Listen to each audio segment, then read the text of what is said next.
কাঁঠালের সিজনে মাংস রান্না করলে আমি 2 পিস হলেও মাংস রাখার চেষ্টা করি শুধুমাত্র এই রেসিপিটি করার জন্যে। কাঁঠালের বিচি দিয়ে এই রেসিপিটা খেতে যে এত মজা হয় সেটা বলার বাইরে। মাংস খাওয়ার পর এই কয় পিস মাংসই ছিল, আর আমি এদিকে কাঁঠালের বিচি, আলু, পেঁয়াজ আর রসুন কুচি করে কেটে নিয়েছি। এখন সবগুলো একসঙ্গে মিশিয়ে নিব। কোনো বাটাবাটির ঝামেলা ছাড়াই রেসিপিটি করা যায়। মশলা বলতে আমি এখানে শুধু মরিচের গুঁড়া আর লবণ দিয়ে নিব, আর মাংসের যা তেল আছে এতেই হয়ে যাবে, আর তেল দেওয়ার প্রয়োজন নেই, আর কোনো মশলাই লাগে না, বা শুধু এই দুটি উপকরণ দিলেই হয়ে যাবে। এখন ভালোভাবে মাখিয়ে নিব যাতে সব কিছু একদম মাখা মাখা হয়।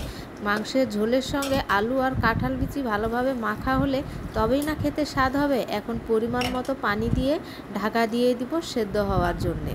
আমাদের এলাকায় কাঁঠালের সিজনে এই রেসিপিটি সকলেই করে, কারণ এই রেসিপিটি সকলের কাছেই অনেক বেশি প্রিয়। ঢাকা দিয়ে দিয়েছি সেদ্ধ হওয়ার জন্য। পানিটা যখন একদম টেনে আসবে, একটু মাখা মাখা থাকবে, তখনই চুলাটা বন্ধ করে দিয়ে একটা ডাল ঘুটনির সাহায্যে ঘেঁটে নিব, যাতে কাঁঠাল বিচি আর আলুটা একটু ভাঙা ভাঙা হয়ে যায়। খুব বেশি ঘাটবো না, যাতে একদম ঘেঁটে ডাল না হয়ে যায়, একটু আধা ভাঙা যেন হয়ে যায়।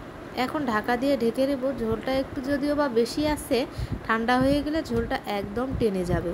এই রেসিপিটি খেতে যে এত মজা হয় সেটা বলার বাহিরে।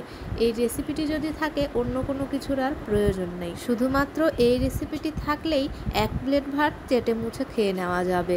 আমার কাছে তো এই রেসিপিটি খুবই পছন্দের।